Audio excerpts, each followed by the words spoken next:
What's up, everybody? Again, it is a joy to be with you. This is the Living Room Conversations, and I'm thankful for all of you who have tapped in and tuned in to experience what it is that we are going to be discussing on tonight. One of the things I begin to realize that Jesus himself operated in three different forms. And that form was number one, he would preach to us. Secondly, we will also see that he would not only just preach, but he will also teach us. And then we also see the other characteristic, or even the flow of God, or the flow of Christ. You will see that he will heal us. And so when you come to this platform and this living room conversation, it is for us to realize that, yes, as a church and as a ministry and myself, I preach to you all. And then in turn, on Tuesdays and Bible studies and other times, God has afforded me the opportunity to teach you all. But then I believe times like this and what this platform really actually brings is a time where we actually come and we heal.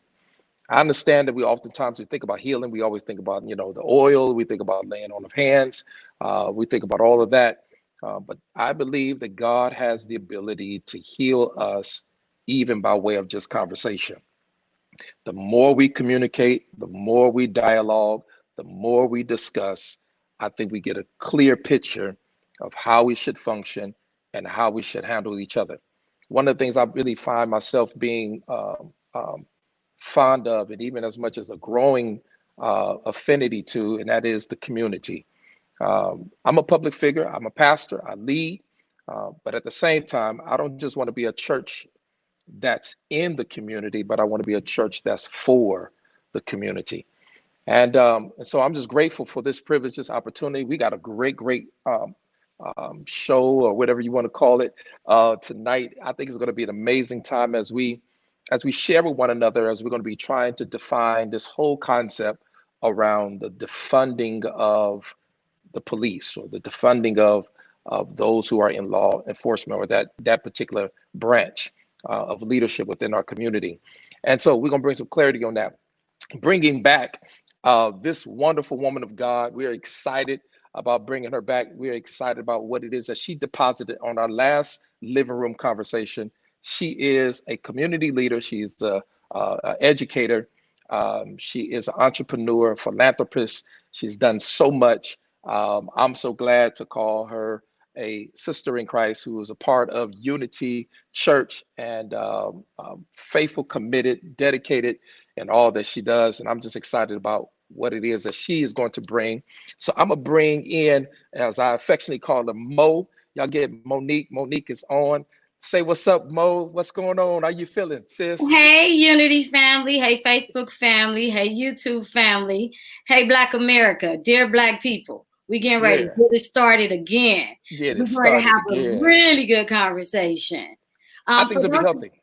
Oh, go ahead, Bishop. I think it's going to be real healthy. And let me jump in real quick, because I forgot to tell this. Listen, I need y'all to start a watch party. I need y'all to go share this. I need y'all to click the little bell to subscribe. You just go make it happen right now, because again, I don't want no one to miss this conversation. And anytime Mo got the mic, y'all know, amen, she go talk. And so I want everybody to get a hold of this conversation. It's gonna be great. Amen. Go ahead, Mo. I'm sorry. Go ahead. Okay. For those of you who are new and you do not know me, my name is Monique Chanel Fordham Jackson, and I am a Christian. I am a proud member of Unity Church.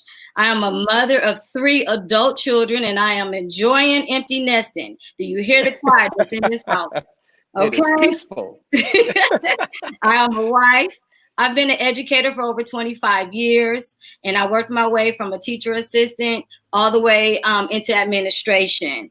I am a social entrepreneur, so I own and operate several businesses in my community. In addition to that, I am an active member of Delta Sigma Theta Sorority Ah, Incorporated. And as you know, I incorporated. am represented with my red today because we are standing with Sora Keisha Bottoms, who is the mayor of Atlanta, and the governor is trying to sue her. So you saw a whole red Mhm. alert on your Facebook Live and on Yeah, all your social media pages. That's the Deltas we protesting. I In see addition y'all. to I that, had to take a picture. in addition to that, I am a concerned member of the Yeah, Black community, and that's why I yes, always start with "Dear Black people." that's right.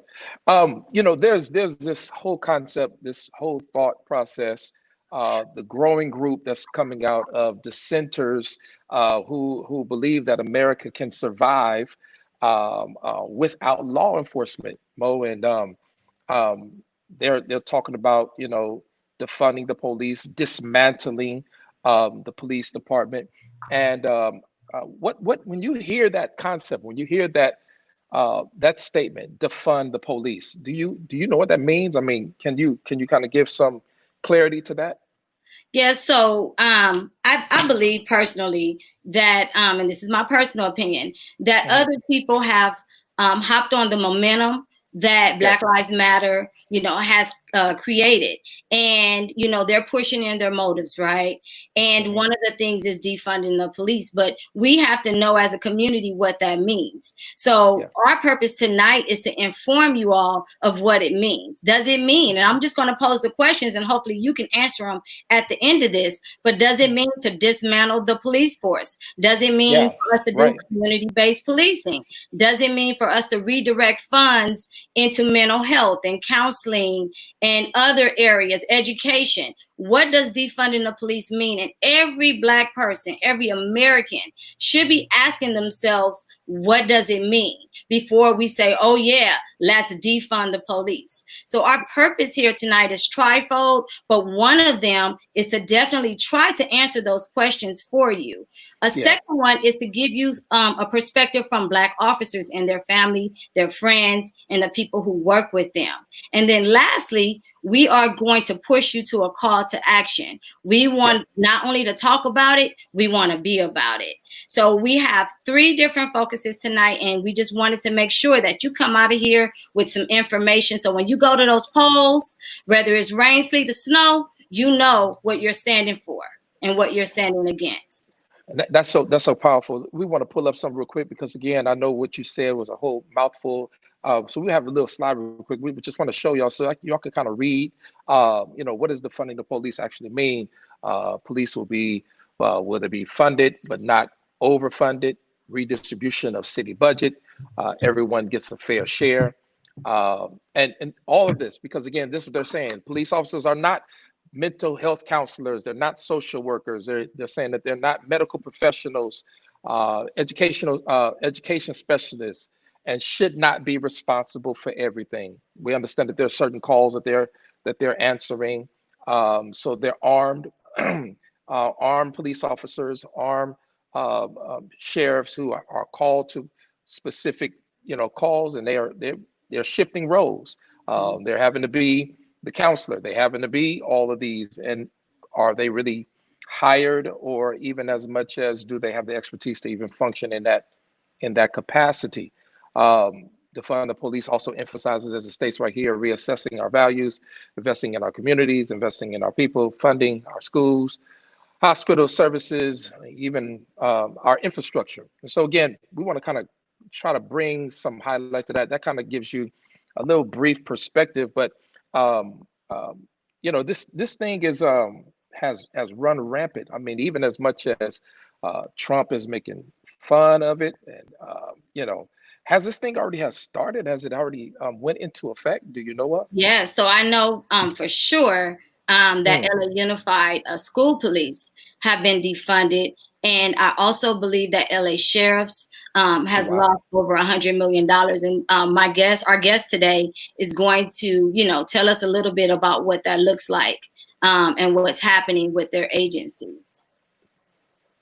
So yes, it started, Well, and let's I let's don't let's bring in remember our first voting for guest. it or against it. Right, right, and that's amazing. That's what I'm so shocked by because it's like I heard it, I seen it on signs as they were protesting, And then to know that it has already went into effect, I'm like, wait a minute, did we fully get all the details on this? And if if it's happening, I mean, wow, you know, how did that move so fast when we can't even get other things to pass? Right. Pass, you know what I'm Like saying? that So stimulus. right, can get that The stimulus second again. round. Amen. The COVID is lasting forever. Right. Shoot, amen. So let's bring in your first guest, Mo. Okay, so our first guest tonight is Richard. And I'm going to introduce Richard as well as Marche, his wife. And as you guys know, as a community, we moved together.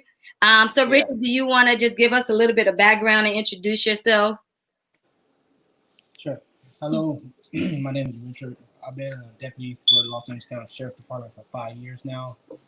I have been most of my time within the custody division, which is the jail system. I have a little training patrol-wise, but I have done most of my time with the Sheriff's Department in the custody environment.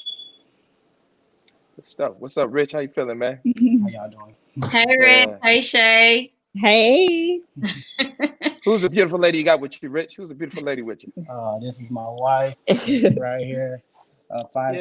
Going on 5 years. 5 years. Yeah, January 6th. What's up? Is that Marche? Yes. What's up, Marche? Hi, I'm Marche Franks, and I'm a teacher, and I'm going into my 5th year of teaching. Who is that baby? It's our lovely family right here. This is our baby boy. He's 6 months today, actually. Wow. Beautiful, Amazing. beautiful. Oh, don't touch me. So, Richard, I'm going to start with you. And my first question is, what is your why? Like, why did you go into law enforcement? There was a couple of things that made me go into law enforcement. One, I was a victim of theft. My home was broken into. Also, my motorcycle was taken. But then, besides being a victim of theft, also, while I was a senior in college, I was interning, and in order to graduate, I needed to get an intern and try to finish my degree in criminal justice. So I saw that my local sheriff department, they had an internship program that they had implemented. Contacted me, did the background process. They got back to me, and they granted me to come do the internship. I worked in different departments, or helped out in different departments while interned there, dispatch, evidence, helped out a detective bureau, just learn about the process of being in the criminal justice environment or law enforcement environment. I think while I was doing my internship, after doing numerous ride-alongs with the sheriff department, I think one thing that stuck out to me when I was doing my internship there, doing one ride-along, this one deputy that I rode with, there you go. He put more emphasis. Well, I think it sounded good. You know, he couldn't believe that I never joined gangs, never been to jail, and along graduating from college.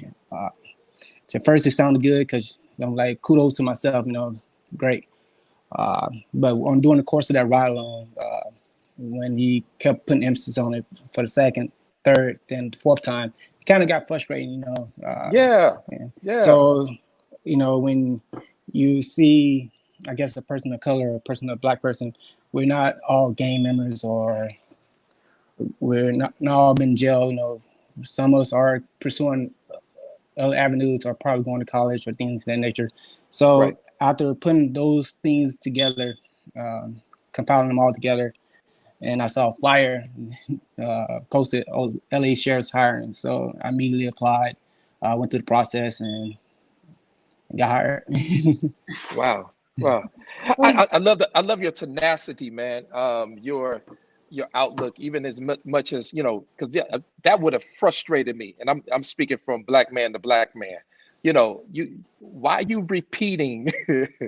Why am I, you know, that you so shocked that I'm not in the gang, or however, you know what I'm saying? I mean, it's like, hold on, you know, settle your saddle over there, brother.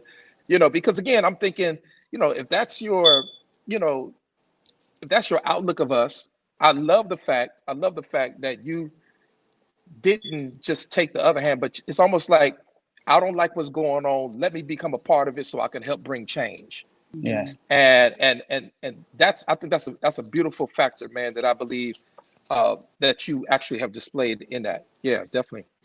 Go ahead, Mo. I'm jumping You're in. holding the mic. No, just like. Hush, So, y'all. You be Richard, quiet. Go. one of the things that, I really, wanted to reach out to you and other Black officers, because I thought it was important for us to get your perspective. So in our current climate, right, with the social unrest, with everything that's going on, the pandemic, how have you, or either yourself or somebody from your agency, how have you been affected, as a Black officer, by everything that's going on in our world today? I think with the current climate, I think it's scary for one, because a lot of great law enforcement I know, they're starting to question their career choice. Some 10 plus years, with me only been 5 years, that's still young. I'm still young within the department, but a lot of great deputies I know are now questioning their career because they're scared. They're scared to do things, or scared they're gonna get fired, scared they're gonna get written up. So I think the climate is not a great atmosphere to be in right now, but we know what we came to do. We come in with a positive attitude every day. We come in to do our job. We come try to get the best outcome before we can come home to our family each and every night. Right. Got you. Okay. Got you. Yeah. All right. So the other thing I was thinking about is, we heard the outcry about defunding the police, and how has that affected, you as a fairly new, I don't know if you're tenured yet, but as a fairly new officer, how does it affect you and your agency? I don't think it affected me personally, even though, like I said, I'm fairly new, but 5 years is kind of, it's a little seniority compared to some of the people who have been just not getting hired. We have a lot of classes that have been coming through, but I think it's scary because with the cut, what the department, what we are facing with 145 million being taken away, there's a lot of young, I won't say young, there's a lot of people who have left their previous employers to come to the sheriff department, with hopes that they're starting a long career with the sheriff department. But now their future is kind of like, it's uncertain, just trying to see what the next step, what's going to happen next. And we see things on news. We see our sheriff posting things on social media platform, trying to inform us what's going on with them in the county. Let me ask this question. So $145 million, do we know where that money has been channeled? Where has it gone? We don't know. We continue to see the board and the sheriff go back and forth, but we won't know where would that our cut, which was the biggest chunk from the county, which was 145, being taken away. We won't know exactly where it's going to go to until I guess we see it on news or see something get posted. And when you speak of the board, you're speaking of the LA County Board of Supervisors, who oversees and funds the police, the sheriff. Yes. The LA sheriff. Okay, I just want to make sure that our listeners heard. They're clear on that. Yes. And I don't believe we voted for that or against it. So we need to follow the money, people. Dear Black people, we need to follow the money. Where is that 100? Yeah, where is that going? Where is it going? Where is it being 145 million. Yeah, that's a lot of money. That's a lot of money. So it ain't go to the schools. It's not in no books. No, I'm just saying. I'm just trying to figure out. We claim it to fund, but where the money go? And hopefully it'll go. Because if you defund something, let me talk my preacher voice now. We defund something. Something then had to get funded. Right. Yeah. So if you put the ED on the other end, y'all ain't saying. Okay, I was just preaching. Which leads to the next question. No, which totally leads to the next question of where is the money going? Because officers feel they have too many responsibilities outside of fighting crime, right? So if you were the powers that be and you had a choice to say, hey, there needs to be some reform. And if we lose the money or whatever, that's fine. Where would you put the money, or what type of reforms would you implement if you were, the board? What would you suggest? I won't suggest anything because I feel us as voters, we all should come to collectively and try to put some things together. Then after we all come together, which means voting and things of that nature, then the board, our voters, our city, and then the sheriff, they all can come up with something that implement for our sheriff department. Then that's how we'll reinforce those and then within the community. Okay, so let me say this. Okay, so I understand, like, you want us to come collectively as a community, which we should. We should come together and decide where our money needs to go. But police officers have too much responsibility. So I don't know if you can, but if you could just walk us through, like, the majority of your day is consumed by what type of issues? What are you getting calls for me, like I told you, I'm in custody environment. I'm working inside a mental jail. A lot of ours is people claiming suicidal thoughts or fights, and we have a lot of fights. We can't stop that. There's a lot of men in one environment, a lot of testosterone, and a lot of together, so we cannot stop that. So a lot of paperwork that we deal with. We have to deal with getting them treated,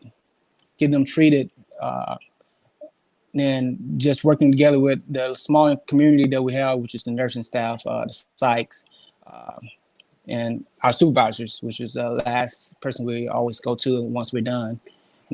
Yes, it's a lot of paperwork. People don't know the behind scene paperwork when we're done throughout our day. So yes, there's a lot of work, but we have this mentality, as at least in the sheriff's department. I'm pretty sure other departments, we get it done. No matter if we're short staffed, which we have been short staffed from time to time. It's not good if you guys are already short and you're dealing with people who may be suicidal. Yes, not good.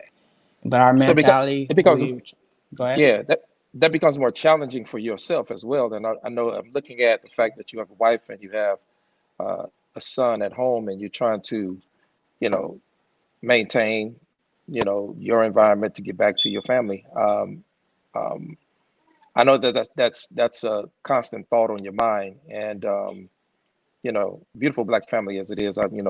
Thank you. I salute you. But again, when you look at, again, I understand both sides from the perspective of the fact that there are some police officers that are mismanaging the badge, and they're mishandling it. They're not really being right with that. The privilege to protect, they're not really doing. But then you do have the handful, or the group of those that are managing the badge and as well as doing their job right, who gets affected by the bad. What's your perspective? And if this is just basically your opinion, because it could be, conversation that you have within the department.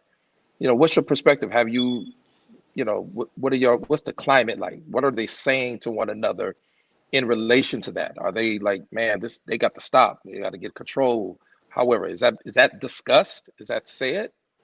I won't say things that we're talking about it, but it's kind of like we want to back each other up. If someone is doing something wrong, our job is go intervene. Got you. Maybe someone is let someone push a button on them that maybe they needed to be pulled off and let somebody else go in there. Right. So because we still deal with our humanity. We still deal with that, and I got it. I understand it, but to have some level of accountability around us. Yeah. Yes. I got what you're saying. Yeah. Yes, sir. Okay.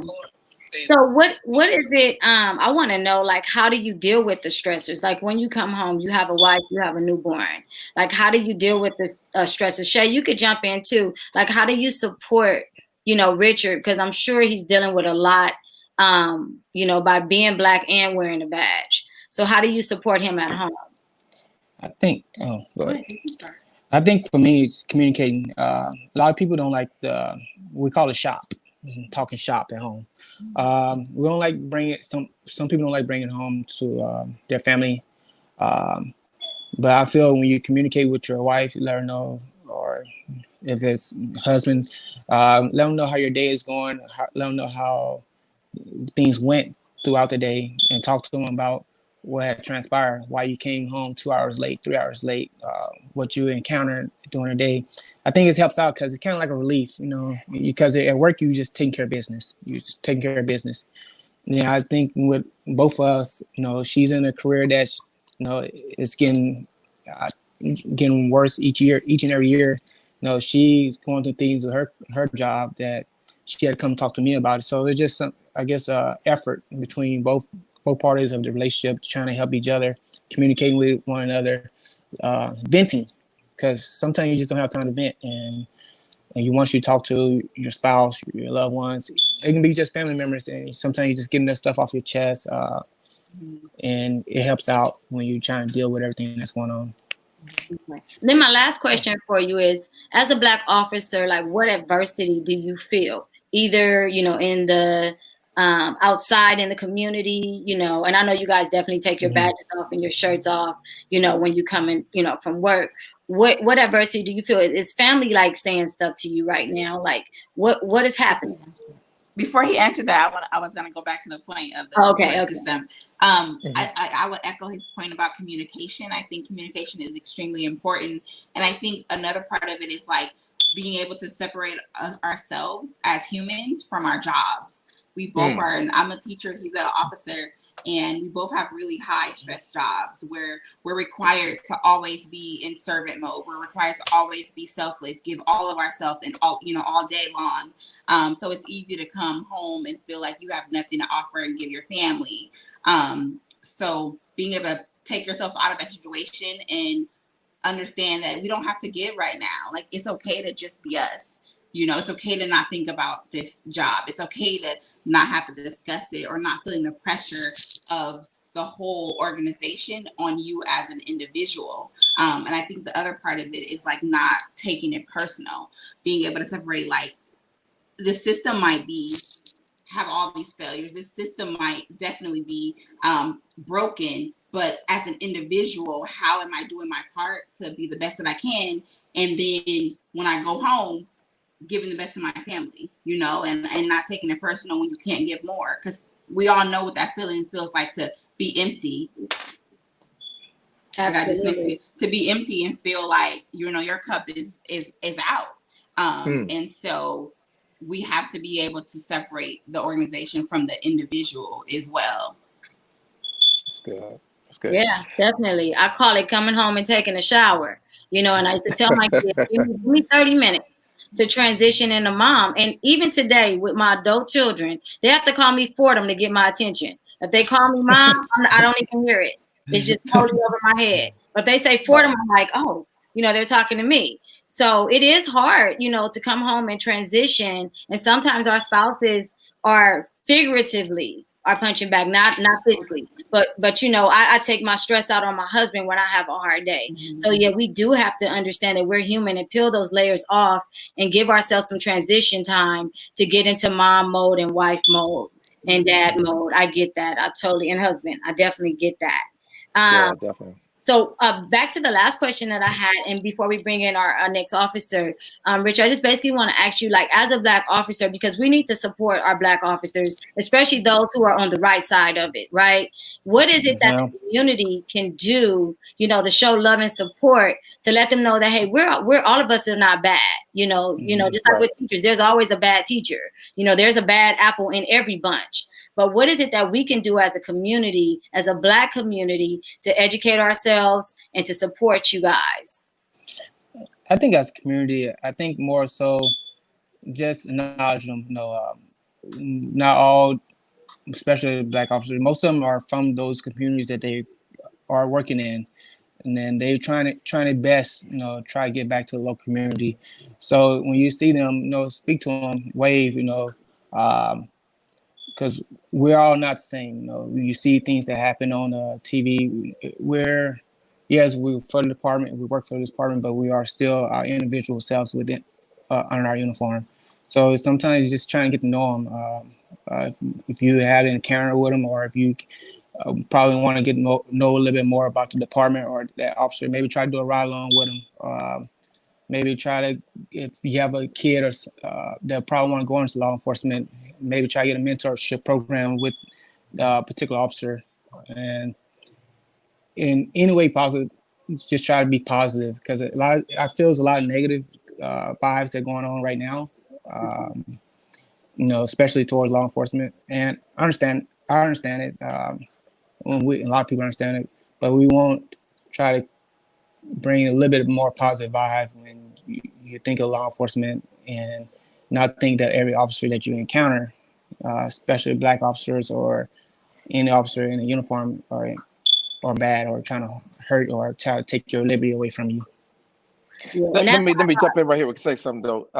Richard, one of the things I sense, and excuse me because I'm pastor, know that I'm gonna make it my business to pray for you and your family.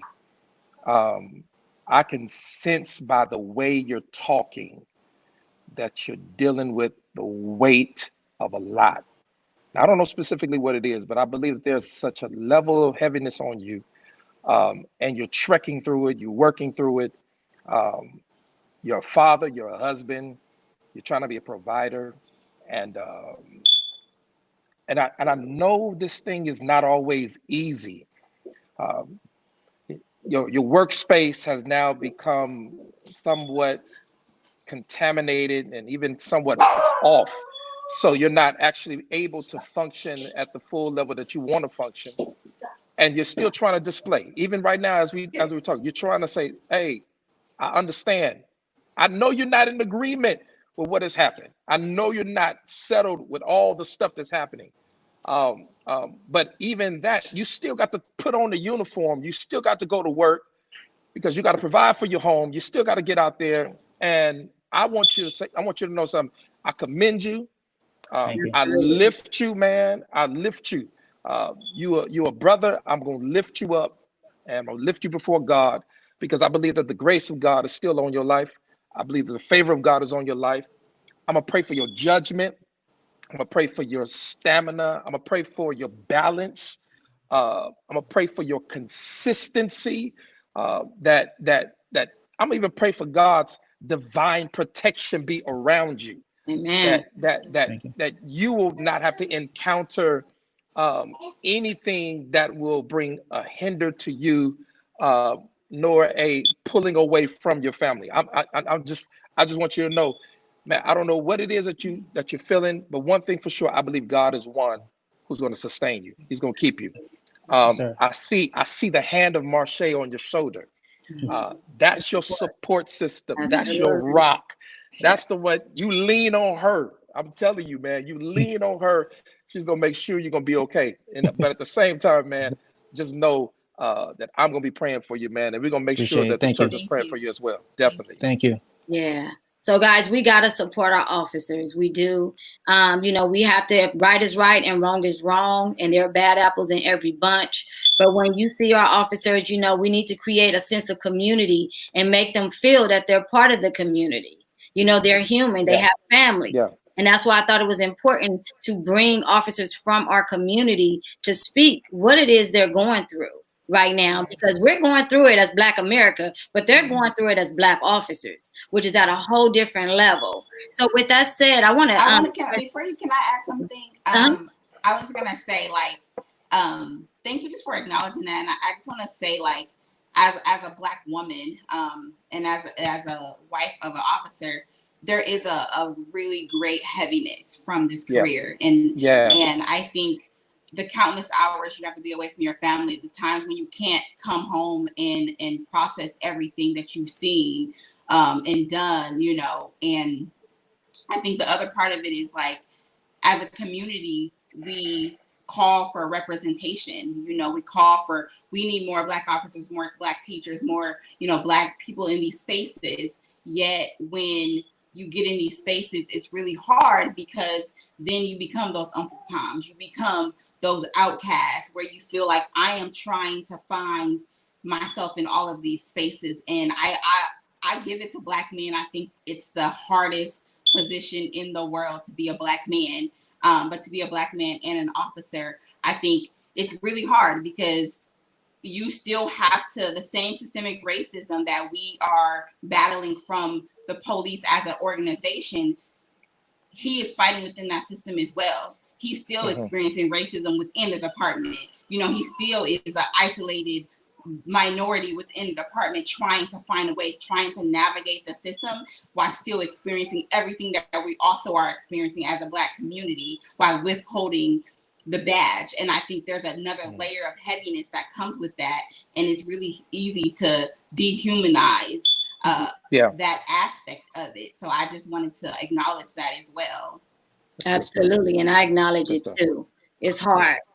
It's really, really hard. And we support you. We support our Black officers. Right is right and wrong is wrong. When they're right, you know, we're going to support them. And when they're wrong, we're going to call them on it. You know, but we have to understand that this is a special space. And that no one feels what you guys feel, because you're definitely fighting from the outside in. I mean, from the inside out. So at this point, I wanted to bring in another perspective, also a Black officer, but a Black female officer. And I want to definitely, as a woman, as a Black woman, and as an officer, she's dealing with several layers too. So I wanted to invite Clenisha Nelson, Officer Nelson, and also Cecilia on. Hey. So Nelson, I call her Nelson because we go by last names, but you want to give a little intro, a little bit background about yourself, what you do, your role? Of course, I'm Cleisha. That you mispronunciated. Nelson. Yes. Okay, I'm originally from Shreveport, Louisiana, Southern Belle. Shreveport. Yes, and I moved to California in 1992. No, correction, 1990. Graduated from Hamilton High School in 1992. And once I finished high school, 16 and a half, I enrolled in college. My initial goal was to be a registered nurse. And that's one of the goals that I completed. I was a registered nurse for 6 years, believe it or not. And then after that, I became a police officer. I've been a police officer for 14 years at Los Angeles School Police Department. So why did you change? You know, that was the next question. Why did you change from being a nurse to a police officer? That's interesting. That's an interesting career change. Actually, at a very young age, I wanted to do both, actually. At the age of 5, I always told my mom, I want to be a registered nurse and I also want to be a police officer. But at the time, I didn't know which one I wanted to be first. So, you know, pleasing my mother and, you know, the safest that she thought, you know, it was, you know, becoming a nurse. So I, you know, fulfilled that. And I became a nurse. I worked at Sentinel Hospital for 16 years, the cardiac floor, telemetry. And then once I did that for a few years, I forgot, I obligated myself because my church also helped me, you know, pay for my education and going to college and stuff. So awesome. To give back to them, they had a Christian church. I mean, not a Christian school. And my pastor, my bishop at the time, he asked me if I could teach. So I ended up, for 2 years, I ended up teaching the 3rd grade at Ambassador Christian School. And then that's when, after that, I basically said, okay, I want to pursue, you know, my next dream, and that was to become a police officer. And I became a police officer at Los Angeles School Police Department. I applied for different departments, and I just And I told my bishop, I said, whoever hires me first, that whoever hires me first, that's who I'm going to dedicate my time to and my, my career. And due to the fact that I, work with kids, I just, I took it upon myself, like, school police is the thing. And my bishop always said, you never know what the Lord may take you. And, Right. and it has taken me, oh man, Ms. Fordham knows the background a little bit, and as well as Cecilia. I know that you taught, but now it makes sense. Your interactions with the students, it definitely makes sense of the relationships that you build and how nurturing you are, and the things that you do. So can you just let us know, as a school police, because that's a little bit different from the community policing, like the sheriff and the LAPD. As a school police, what do you see your role is? What are some of the things that you do as a school police? My daily role is, as an officer, is, just to maintain safety on school grounds, and also, with the staff, try to be a positive role model. And basically, I make contact with students, staff, most definitely a community. I'm not the type that actually sit down and, really don't do anything. I'm actually out of the office all day, basically making contact with teachers and students, and and actually driving around the community when I can at the time, making contact with a lot of people. So a lot of the community also knows me. They know me as well, because that's basically I do. We also focus on safe passage. Safe passage is basically when you're and your kid actually going to school, to and from school. We actually patrol around and make sure their safety, just make sure that, they're safe, walking to school and walking away from school. And, we also have the help of, outside agencies like LAPD and sheriffs as well, also assist us, as well as safe passage at parks, little small areas that, we may not can actually be, because we can't follow a kid all the way home, but, we're try to cover the perimeter, and then, the outside agency usually cover the outside. And we pretty much deal with everything that law enforcement. We're police officers, so we deal with the drugs, the weapons, the gangs, and most of the time we deal with we call 5150, which is the mentally ill. And I mean, that's just the basics. I mean, we do everything that any other officer does. We just hired by the district, and our main focus is the staff and the kids. Yeah, I know there's been several times where we've had things going on in our community because we work in South Central.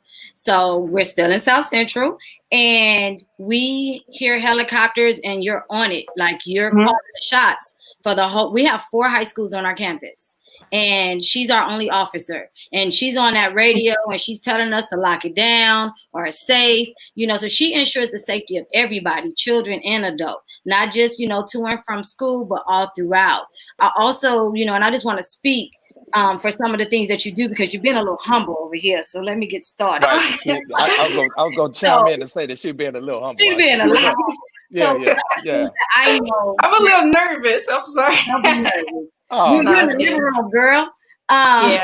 So some of the things I know she does is she's very observant, right? So she'll see a kid in need, and without her asking us or anything, she'll go like, okay, Fordham, this kid need a prom ticket. Like, what we gonna do? I'm gonna give every kid, one kid at each school a prom ticket or a homecoming ticket. Or we'll need like extra law enforcement for football games. She'll go get, help us get some officers there, because at 10 o'clock at night, at a football game, something break out, it's just little 411 me. What I'm gonna do? All right. So I need Kalisha. Yes. And also, I just see like her relationships. A lot of the things that happen on campus is prevented because she has a relationship with the kids. The kids will come tell her what's going down before they come tell me what's going down. And I don't wear a uniform. So I didn't understand the idea of, oh my God, they're in uniforms. The kids are scared of them. Like, no, they have relationships. They see these people every day, you know, on their campus, policing their community, making sure they get home, you know, from school, you know, sitting at the football games, you know, watching them on and off the clock. So I wanted her to show that she is part of our school community, just like our counselor. And Cecilia can jump in and help me out here. Tell us a little bit about what you know about Nelson. I got to go with Nelson. I pretty much covered it. I'm going to mess that first name up. She's very nurturing. She's definitely a mentor. I think mentorship for her comes first and foremost. That's the foundation of how she bases her relationship with each student. I was at Drew Middle School for about 8 years, and she was like almost my right-hand officer. I would call her for anything that had weapons on them, just a mediation for conflict, for just silly stuff that I saw as silly, but that as soon as she dealt into it and investigated, it was more to it.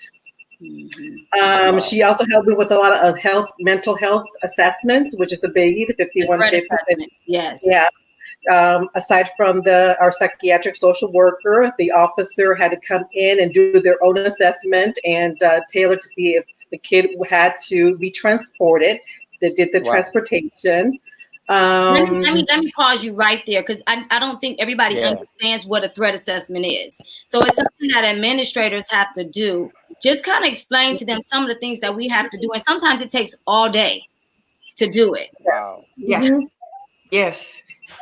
And then, of course, the pet team may be involved, and that's a day and a half because it takes them forever to come on the campus. Pet team is like the other group of assessors to determine if this child needs to be hospitalized. So if a child is like a kid tell us like, hey, such and such posted on social media, you know, that they didn't feel a need to live anymore. We have to go into a direct investigation and try to assess that child and their well-being. Or if a child has been, somebody says the child has a weapon, right? Not only do we have to figure it out at school, but we also have to make sure that home is safe. So we have to send Nelson blindly into somebody's home to search for a weapon. So it's deep. It's not something that the school administrator can handle on their own, or the counselors can handle on their own, because as officers, they have more leverage than we do in certain things, and then administrators have more leverage with other things. So it's kind of like a checks and balances system. And I think about the welfare checks that she has to do. Yeah, so kid is missing. We haven't heard from them. The parent is not calling. We have to send Nelson to the house to make sure that child is breathing and is okay. Sometimes we have to send them with our social workers. So, you know, it's a lot. So let me jump in right here. So Officer Nelson, Mo, and Cecilia, so where the funding is saying that the officers are not mental health counselors and all this stuff, now you're giving me a flip picture now, because Officer Nelson, you're actually functioning in those roles, as well as executing those particular tasks. Yes. As well as having the community of those the educators and counselors around you. And they're actually leaning on your expertise. Absolutely. That's correct. And relationship. Okay, so that's correct.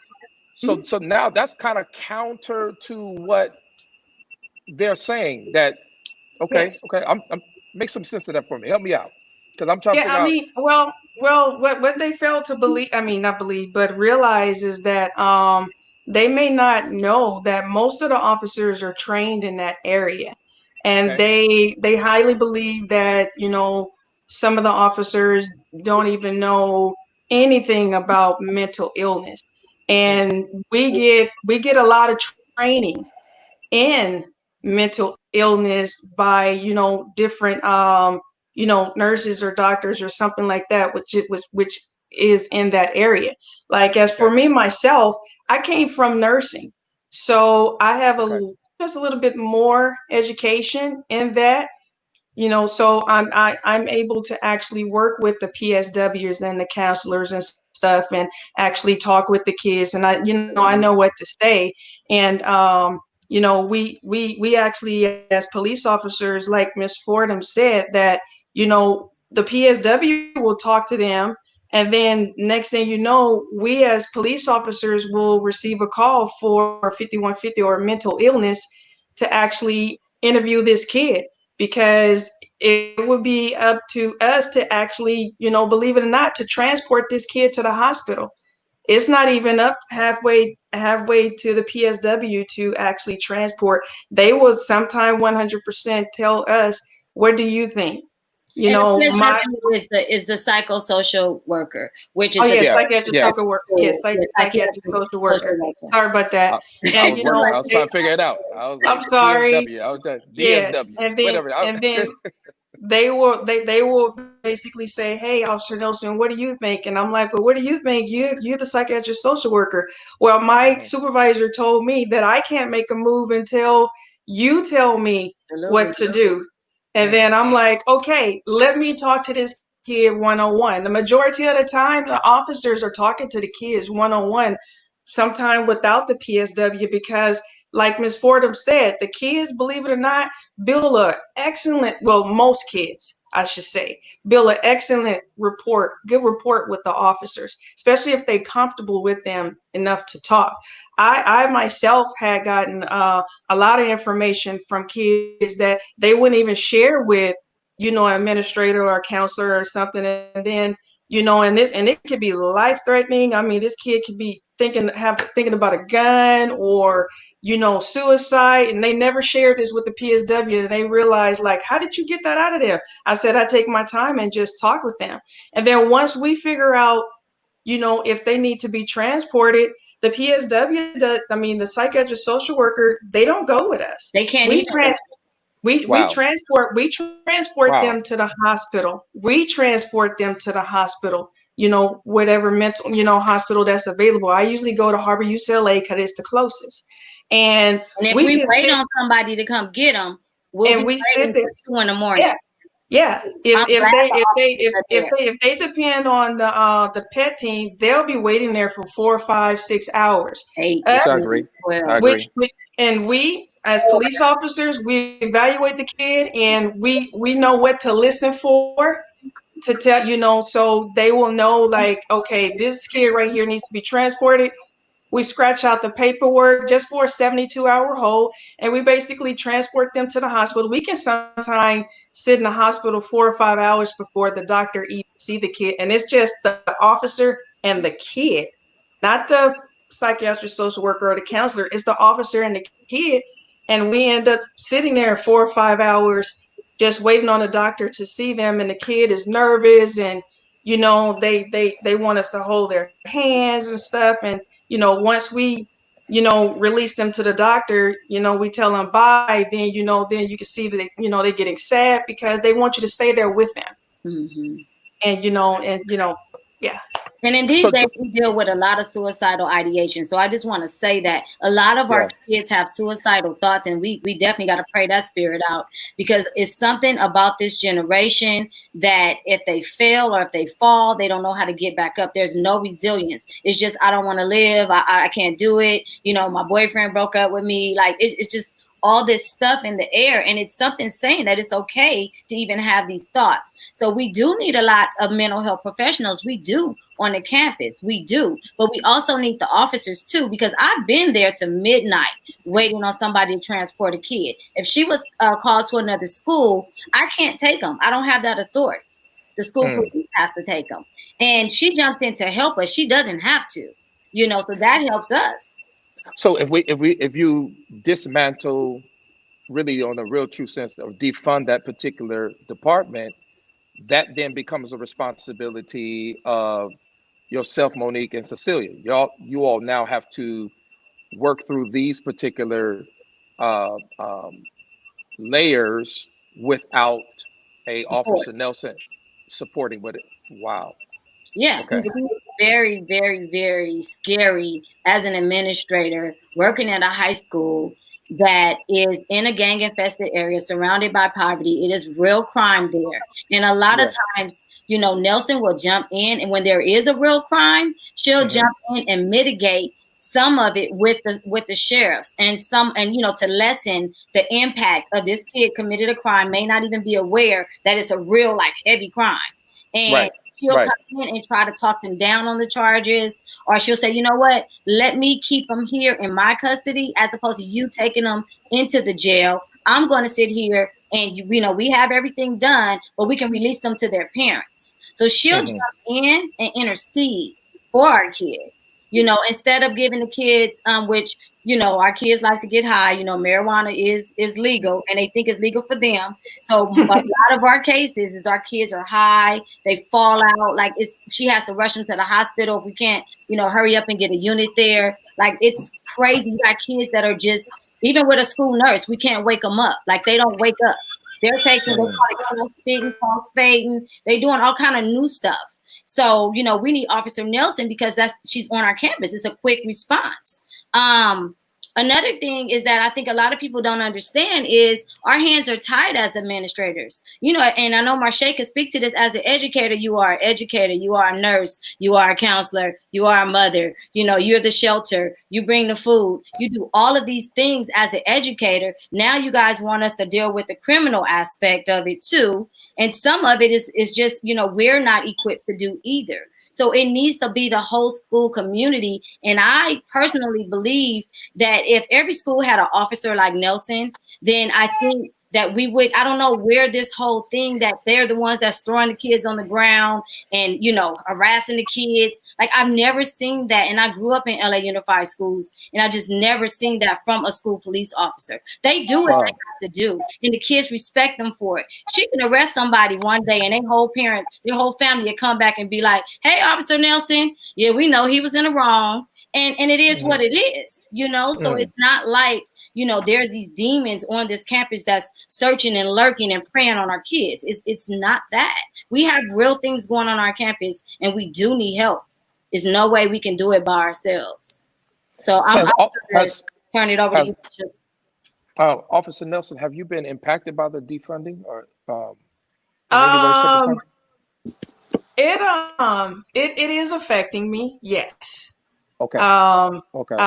Is just the thought of, you know, may lose my job is, you know, I mean, well, it's just the decrease, you know, the decrease of the funding. Okay, I got that right there. But, you know, we don't know. We're actually blind. We don't know where this is taking us. You know, and you know, they only telling us, you know, we're cutting, you know, 35%, which is basically 0.8 of, you know, their budget. And, you know, it's affecting. Yes, it is. I don't know where I'm gonna actually be at next year or next school year rather. And next school year is August 18th. So you're experiencing this not due to COVID-19, but you're experiencing this due to protests and this mechanism called defunding to. Yeah, I mean, it's just affecting me because I just can't understand why they actually targeting school police. That's what I don't understand. I mean, we actually, you know, risk every day helping staff, teachers, students, and you also have like, you know, staff that's actually don't want us on campus and administrators, they don't want us on campus and, you know. So they're targeting you all, the school police? Yes. So. And let me say this real quick, Bishop. Let me just interject. Yeah. So guess who's been on campus since the school's been closed? Since 3/16, since March 16, who's been on campus every day, every single day? Who's been on campus when it was the kids, the teachers, the administrators? Who's been on campus every day? Officers. Absolutely. So can you imagine like what would happen in certain communities if there were no officers there? Like the schools would be broken into, and some schools have been broken into. Yes. So I'm just saying, like, it wasn't safe for us, but it's supposed to be safe for them, but we don't value them enough to say we need them. Okay. Wow. I'm just leave that there and let it sizzle. Yeah, it's marinating right there. Just a marinating right there. Well, like Ms. Thornton, like you mentioned earlier into the broadcast, that UTLA never notified us teachers, counselors that our vote, basically our voice, Oh, wow. Right. Because, you know, me and Kalisha have been talking, and I would always tell her, well, I haven't received any text messages. I do get texts from UTLA, emails, and none of those emails have actually informed us that to vote if we were for defunding or against it. It was just voted with the board members basically voted for us. And UTLA is the United Teachers of Los Angeles. That's the LA Unified Union for Teachers. Okay. So not only did the Board of Supervisors leave us out of their vote, UTLA and the board, LA Unified School Board, left us out of their vote. Because as an administrator, there's no way I would have voted for this. Not this.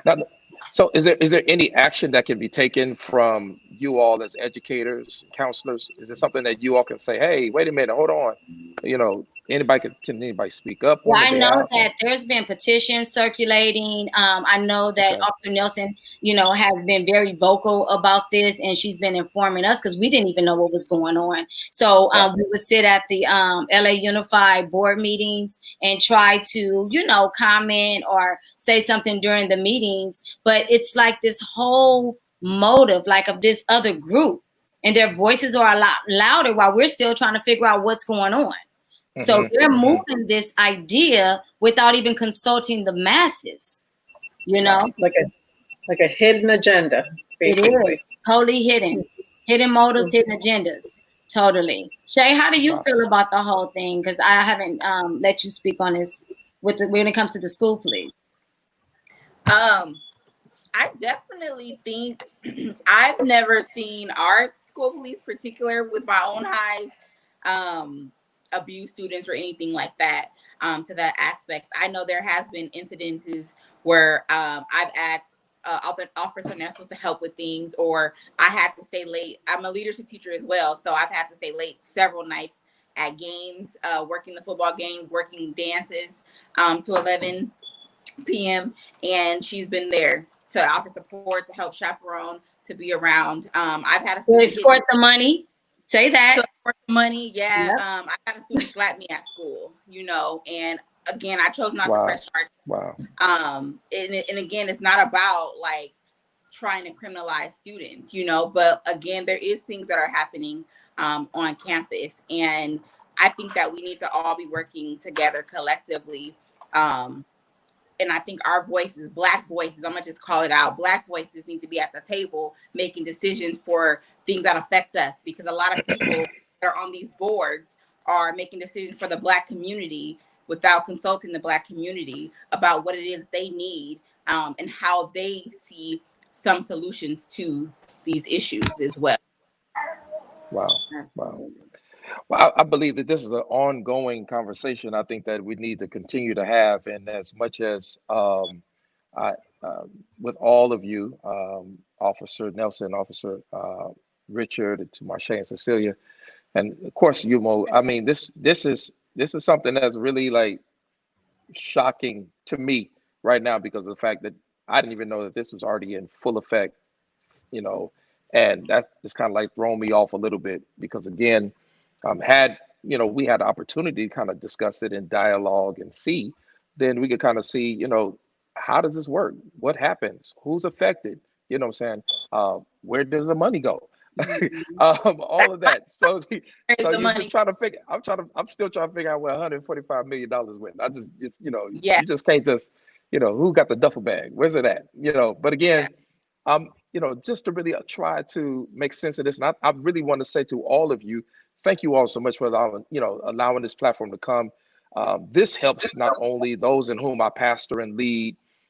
This kind of gives them some insight and some direction, and as well as possibly creates a conversation in their own homes that they may continue to have, and then dialogue. And even, you know, we have officers that are here at the church, you know, saying, who are both working for the sheriff department, Brian Cook, Justin Henry. Those individuals, you know, I don't want them to be impacted and affected by such. And you know, others abroad. Interject 1 second? Yeah.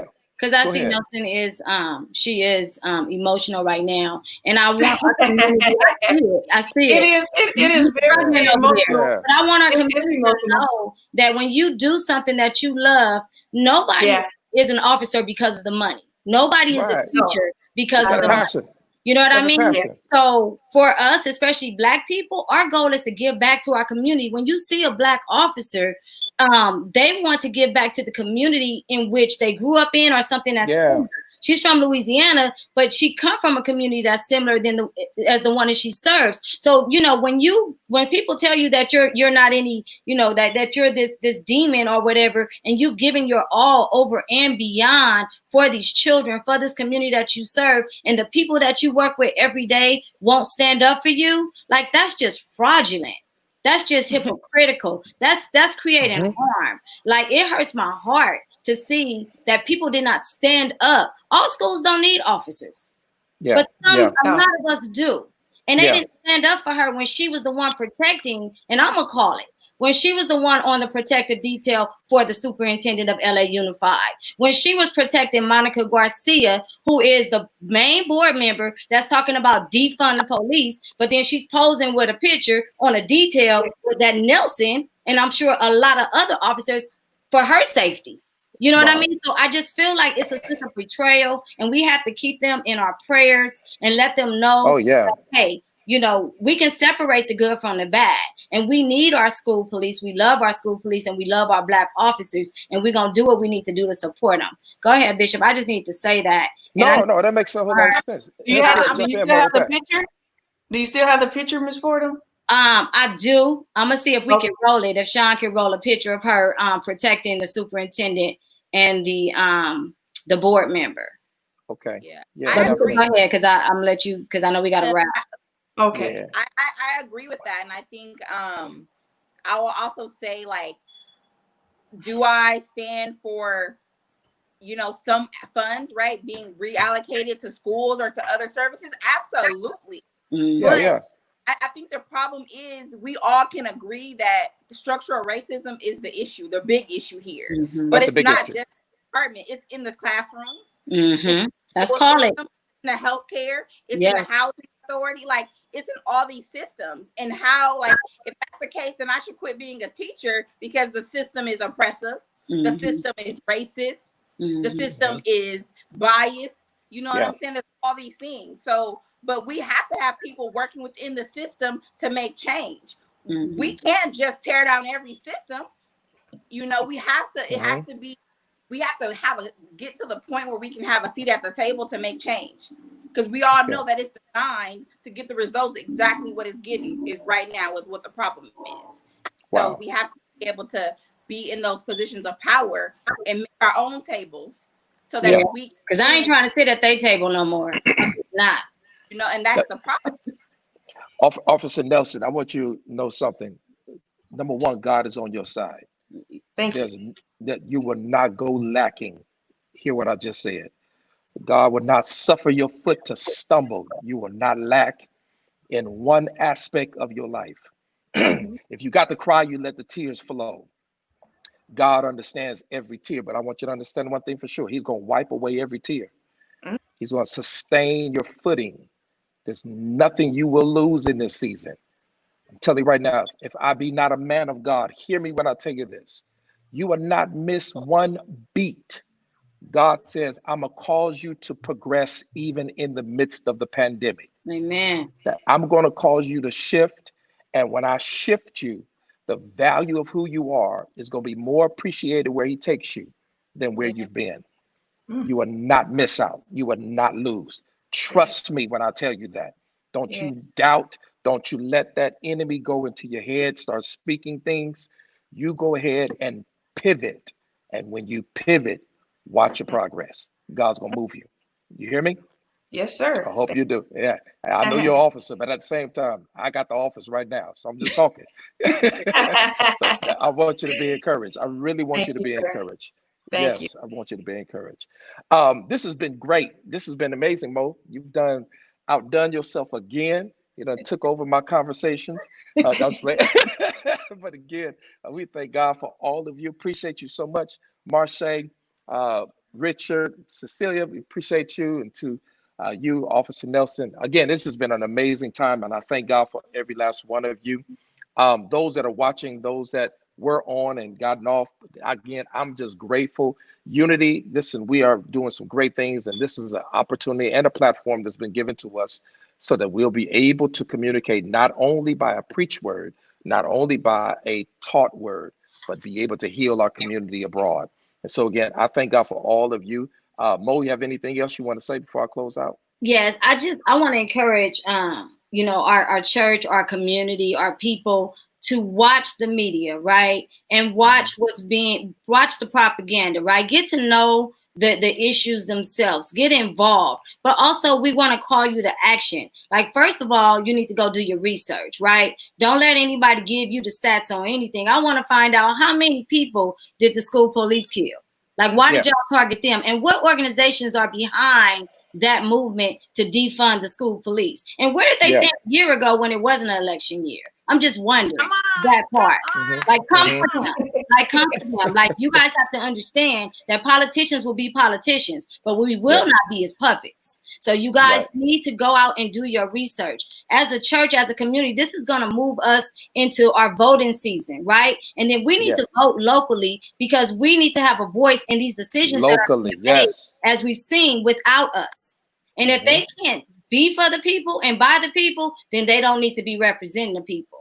So we definitely have to get out there, do our research. The church is going to start a voter registration, and we're going to get informed. And our next Living Room Conversations is going to bring up and continue to talk about these issues that are happening live in our community.